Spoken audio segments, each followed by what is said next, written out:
be more UFO hearings following the David Grush skiff. We've got that and a lot more to talk about today, so get in here. This is Jack with Cosmic Road. I talk about UFOs and the paranormal. Please like and subscribe and let me know what you think. Okay, let's just get right to it. Here we go. This is from Representative Moskowitz right after the skiff with the David Grush material, and I assume you guys know what I'm talking about. Let's just see what old Moskowitz has to say. And so, so this meeting, unlike the one we had previously when we did this briefing, this one actually moved the needle. Very good. So that'll lead to more public hearings? I think this one's going to lead to a lot of things. I mean, there's a lot of new questions and a lot of new areas to ask and poke in based on what we got in this. Okay, so that was really, really intriguing, right? It's going to lead to UFO hearings. It's going to lead to more UFO hearings, presumably by the House Oversight Committee. But it is also going to lead to a lot of things. What are those things? Are they going to get access to the UAP facilities, to the crash retrieval and reverse engineering facilities?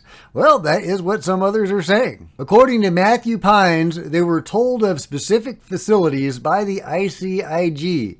They will now try to gain access or door knock.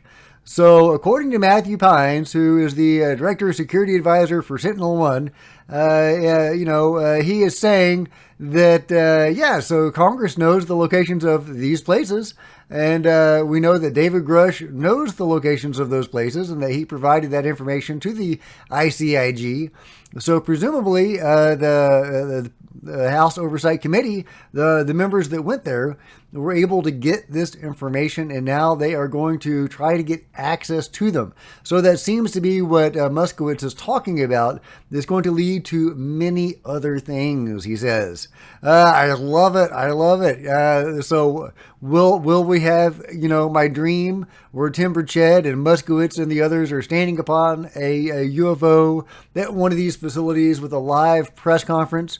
Boom, that is disclosure right there, guys. And it is not inconceivable that it could happen. So we'll see. We'll see. But there will be more hearings. Anna Polina Luna is talking about, she says, I feel confident that we have enough evidence to move forward with our first field hearing. We will be announcing details soon. That's huge, guys. That's huge. There will be more hearings, at least field hearings. And they apparently have the names of witnesses to call forward now. They have not revealed those names, and they're not going to until the proper time. And so hopefully we will also get hearings in Congress. But hey, for progress, guys, there's going to be more hearings, and they are going to knock on some doors of these facilities. Danny Silva is saying that one of the SAP locations, the Special Access Programs, is located in Florida. So people are actually talking about the locations of these facilities. This is awesome, guys. I love it. Congress is on the hunt now. They have been unleashed because of the David Grush skiff. He may not have been in the room with them, but his material was, and this information was, and now they know it, and they're going after it. I love it, guys. Meanwhile, Jim Semivan has this information to share. I know where the legacy programs are located. You should take Grush and everything he says to the bank. It's our inalienable right to know about this. Ha ha ha ha. I've had other people involved tell me if you only knew the depth and complexity of this, and if you knew how frightening it is, you would understand the government's reluctance to even admit we're not alone. But yeah, some of that could be disinformation designed to make people fearful, so that they will understand why the control group isn't coming out with this information. The control group is saying, hey, well, we've got a reason. And if you only knew what we knew, you would be terrified and you would understand. Well, maybe that's true. Maybe that's not true. Maybe that's just their way of providing a cover for them not revealing this information. Either way, it looks like some of this information is coming out. And some of that information is pretty wild. Here's Anna Polina Luna talking about interdimensional beings. I think it's incredibly important to listen to the specific words that Grush uses. Grush never said extraterrestrial or alien. He said interdimensional. I think it's incredibly important. Interdimensional. A sitting congresswoman on Capitol Hill talking about interdimensional beings right after coming out of the David Grush skiff. I love it. And of course, I talk about that all the time because that's where the evidence goes. So much of the activity that we're seeing seems other dimensional. That's just where the evidence goes. That's where my own experiences seem to go. So yeah, that's just the way it is. I'm sure there's 3D aliens from our 3D universe that are interacting with us, and there's probably crypto-terrestrials and beings that have always been here. There's probably time travelers. There's probably everything, right? But a lot of it, maybe even the bulk of it, is other dimensional. But that opinion isn't shared by everybody. Here's an article from the Debrief that came out recently on January 6th. UAPs and non-human intelligence. What is the most reasonable scenario? And it's a nice long opinion piece, and it's really good, and I'll link to it, and you can read it at your leisure. But I just wanted to skip down to the conclusion. The hypothesis I put forward is that if the nuts and bolts UAP phenomenon and the non-human intelligences behind it are real, they are unlikely to be extraterrestrial. Instead, they may consist of remnants of industrial technological NHIs that evolved on Earth up to 350 million years ago. We cannot find conspicuous archaeological or geological footprints of such civilizations because, according to the so-called Silurian hypothesis, not only weather erosion but also the regular recycling of the Earth's crust through plate tectonics erased them. The anthropocentric, I've heard of anthropocentric notion that nothing intelligent has arisen on our planet in the billions of years for which no conspicuous evidence would have remained on the geological record is unjustified. There has been plenty of time and opportunity for many technological, industrial, but non-human civilizations to have arisen and disappeared from the surface of the Earth. And indeed, I think there's a lot to that, and that is probably reality. And I think there are other former epochs of human civilizations that have come and gone as well, like Atlantis. So it's all on the table, and my money is on everything. But let me know what you guys think. Here's one of my favorite quotes from Jacques Vallée. UFO encounters are complete frameworks into which the personality of the witness becomes projected. Like a movie that terrifies you, makes you cry, laugh, or perspire in anguish, the experience becomes part of the witness's reality. The ufologists behave like social researchers who, trying to understand the phenomenon of the cinema, would randomly interview people coming out of the theaters and take their testimony at face value. Like the UFO witnesses, these people are not lying. Some of them have seen Godzilla, others have seen Bambi.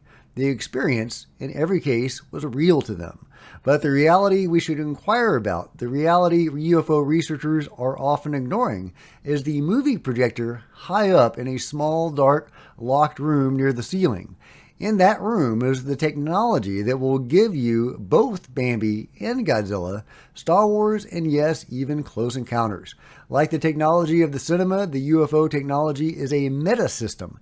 It generates whatever phenomena are appropriate at our level, at a given epoch, in a given state of the market. As Bertrand Muhust, I'm butchering that name, has brilliantly proven, the symbolic display seen by the abductees is identical to the type of initiation, ritual, or astral voyage that is embedded in the traditions of every culture. In that sense, the UFO experience is a very real trigger that releases powerful imagery we are all carrying in our collective unconscious in Jungian terms. It is useless to ask why some witnesses see giants and others see dwarfs, why some abductions are benign and some are harmful, why some encounter victims are shown sophisticated technology while others report, violations and other indignities. While our fellow ufologists are clustering on the sidewalk interviewing moviegoers, I think the real questions are elsewhere. My own research takes me up the back stairs where nobody goes. My goal is to pick the lock of that projectionist's secret little booth to discover at last what makes the reels turn and the machine tick. I love that quote from Jacques from his book Confrontations. Yeah, that's probably my favorite Jacques Vallée quote, and I think there's so much truth to that. I do think there is an objective reality behind a lot of this. Nuts and bolts, or other dimensional beings. They have distinct races and personalities and whatever. So even that is nuts and bolts in a sense. However, I think a lot of this is representational, and it does reflect back on us what we put out and meet us where we are. And it's really weird how much is one and how much is of the other. I really don't know, but let me know what you think in the comments below. Meanwhile, massive ancient lost city discovered in the Amazon. Could be germane, right? The dense and deep Ecuadorian rainforest has been concealing a secret lying under the shadows of the volcanoes above. An amazing ancient network of cities located in the Upano Valley. Using laser sensors via airplane as well as ground excavations, archaeologists have unearthed the Amazon's earliest and biggest example yet of city-like settlements. The LiDAR technology found 6,000 rectangular platforms measuring between 20 millimeters and 2 to 3 millimeters high, or 10 by 10 and 22 to 3 millimeters high, or meters high. They were arranged in groups of 3 to 6 units around a plaza with a central platform. It reveals a large, complex society that appears to be even bigger than the well-known Mayan societies in Mexico and Central America. Wow, that's crazy. It is believed that the city was built around 2,500 years ago, and its inhabitants lived there for up to 1,000 years, according to archaeologists. How many lost cities are there in the Amazon? How far back does it go? It's just incredible what they are discovering with this LiDAR technology. I love it. I want to know all about it, and I want to know what interactions they may have had with the phenomenon. Meanwhile, this gentleman went to the Miami Mall in question from the Miami Mall alien attack incident the other day, or whatever it was, and he looked around and he confirms that the video that was shown by that one supposed eyewitness was BS. Because it does not resemble the actual Miami Mall. There's, no palm trees or anything like that. So that video shared by that gentleman is BS, which very likely means that his testimony is BS. I think a lot of the witness testimony from the Miami Mall is BS. I don't know if all of it is, but I think that a lot of those are just BS artists, to put it nicely. So does that mean the Miami Mall incident was a mundane incident? No, I don't think so. Or at least, my mind is open, but that doesn't explain the massive number of police cars there, maybe 100 or maybe more police cars present. It doesn't explain why no CCTV footage has been shown to us. No body cams, nothing. If they wanted to debunk this, they could release the mall camera footage and say, hey, this is what was going on at the mall at the time.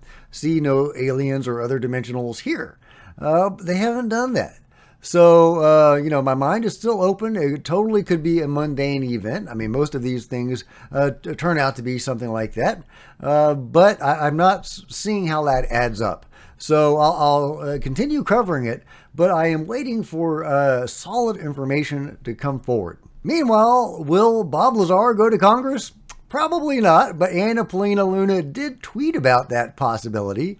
Who thinks we should bring Bob Lazar before Congress? I do. I don't know if Bob would come, but I would love to see that. Of course, she quickly deleted that tweet, so we'll see if that happens. Again, I don't think it will, but it's fun to think about. Some say, the reason Bob won't come forward is because, he's full of it, right? He was, conning us the whole time. Well, so much of what he has said is backed up by the David Grush information that I think it just further cements Bob's information as real. I don't know if it's all of it's real, but, it seems very solid. He has been confirmed time after time after time. His information has been confirmed. So I believe in Bob. I would love to see him before Congress, but I don't think he's going to do that. Anna Polina Luna also had this to say. Grush had stated to myself, Representative Burchett, and another member on the phone that there were people that were hurt hiding this information and keeping this information safe and or trying to come forward with this information. What I can tell you is that I believe that claim after now leaving the skiff. So yeah, so not only do the people in Congress know the locations of these facilities and are going to knock on some doors, they also know the cover-up exists and that it is brutally enforced. So hopefully that will motivate them to do something about that. Speaking of which, Tim Burchett stands by accusations some fellow members have been compromised. One of the more colorful conservative members of the U.S. House told HuffPost he stands by recent remarks in which he said some of his fellow members were likely victims of blackmail. Tim Burchett, who made comments on a December 21st podcast with a right-wing commentator, declined to elaborate on who he was talking about or give any other details. You, as a member of the media, understand confidentiality, and I appreciate that, but I am going to keep that confidential unless those two people tell me otherwise, Burchett told the HuffPost on Thursday. Asked if he was standing by his comments, he said, "Sure, I'm not going to back up." So there you go. Tim Burchett long ago said people on both sides of the aisle had been compromised on the UFO issue, and he is not backing down from that. Of course, I'm sure that's true. Let me know what you think about those comments and everything else covered today in the comments below. And if you've enjoyed this video, please give me a big thumbs up, smash the subscribe button and the bell to be notified of future videos. You don't want to miss a thing. Join me on social media, Facebook and Twitter, links below. Buy a coffee mug or a t-shirt in the merch store. Become a channel member because channel members are rock stars. Also because channel members get to see videos often hours ahead of everybody else. Meanwhile, there are plenty of other videos on the channel, and I'll see you guys next time. This is Jack with Cosmic Road, signing out.